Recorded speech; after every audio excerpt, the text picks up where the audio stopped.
Today we'll be discussing whether the DEA will reclassify cannabis in the United States or not. Is it dangerous driving while high? Will the UK decriminalize marijuana? And will Jane be the new red box? Stay stoned to find out.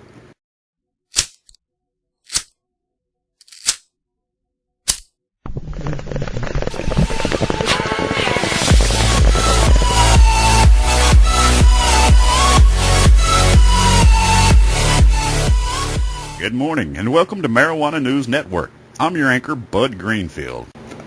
A new kiosk made in Denver by David Ellerstein was launched in September of 2014. Called Jane, this kiosk is not your typical point-of-sale machine. Weighing over 350 pounds, Jane could be called a pothead's dream. Currently being used at 5 locations around Colorado and Oregon, with plans to have at least 24 more operating within the coming months, Jane allows ease of access to your marijuana purchases. Aside from pre-ordering on the app, you can scan a QR code, enter an order number, or just select from the menu. Jane displays the state and local taxes and tracks transactions in real time. Some of its features are cloud-based platform, biometric fingerprint scanner, and built-in webcam. According to Jane's Facebook page, you simply place your order, pay, take the ticket to the counter, and you're good to smoke. Jane, making your pot purchasing easier than ever. Will the UK decriminalize marijuana? The Royal Society for Public Health and Faculty of Public Health published a report called Taking a New Line on Drugs. The report talks about how criminalization of drug users worsens the situation by preventing them from keeping a job and education. The time has come for a new approach where we recognize that drug use is a health issue, not a criminal justice issue, and that those who misuse drugs are in need of treatment and support, not criminals in need of punishment. For too long, the UK and global drug strategies have pursued reductions in drug use as an end in itself, failing to recognize that harsh criminal sanctions have pushed vulnerable people in need of treatment to the margins of society. Driving up harm to health and well-being, said the RSPH chief executive, and the lack of treatment for them doesn't correct the root of the problem. Ron Hogg, the police and crime commissioner of Durham Constabulary, wrote to the other constabularies across the UK. He told them that the scant resources of the police and courts are better used tackling the cause. For example, the organized crime gangs that keeps drugs on the streets that causes misery to thousands and thousands of people.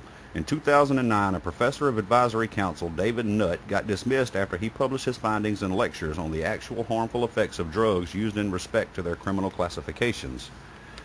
He was dismissed because he cannot be both a government advisory and campaigner against the government policy, explained Home Secretary Alan Johnson. An anonymous spokesman of the Home Office says that the UK's approach on drugs remains clear. We must prevent drug use in our communities and support people dependent on drugs through treatment and recovery. But at the same time, we have to stop the supply of illegal drugs and tackle the organized crime behind drug trades.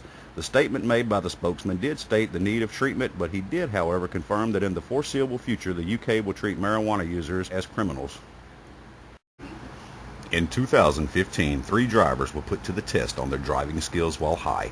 Each driver got 0.9 grams, which was separated into 3 bowls for 3 different tests so they could drive while on different levels of high. The first bowl had little to no change to the drivers. The second bowl had a slight change. One of the drivers was confused.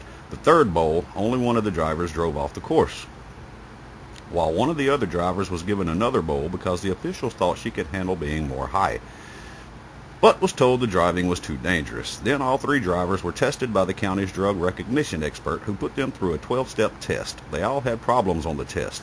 One of the drivers had trouble finding his own nose with his fingertip. In conclusion, the officer said he would have arrested all 3 drivers for being under the influence. As of today, marijuana is classified as a Schedule I drug. However, on August 1, 2016, marijuana may be reclassified as a Schedule II drug by the United States Drug Enforcement Administration. This would be in effect in all 50 states, said a DEA attorney who asked to remain anonymous because he was not authorized to speak to the press about the matter. Whatever the law may be in California, Arizona, or Utah, or any other state, because of federal preemption, this will have the effect of making THC products legal with a prescription in all 50 states, said DEA attorney. For those who don't know what a federal preemption is, it is a legal doctrine that the United States regulates a certain law. The laws of state and local will be overridden and have no effect. A Schedule II drugs are only available with a prescription. Schedule I drugs are completely illegal. In my opinion, CVS Pharmacy, Rite Aid, and Walgreens will sell THC products similar to what marijuana users call edibles, but not smokable products because of the health risks smoking entails. Marijuana enforcement is a big drain on DEA resources, said the DEA attorney. Just another reason for this change, noting that the majority of the United States public is in favor of the legalization of medical marijuana. California will be voting on whether to legalize for recreational or not on November 7, 2016. Also in California, there are weed doctors who will write a prescription for cannabis to anyone who suffers from anxiety, which means they pass out prescriptions for pot like chocolate bars at a Halloween party. So I guess you could say that the war on medicinal marijuana will come to an end by August the 1st. In a recent update made by the Denver Post, they reported that the reclassification of marijuana by the DEA could be as early as July 1st. That's all for today. If you like this video, please come back on Tuesdays, Thursdays, and Saturdays. Bud Greenfield, out. Hand me my bone.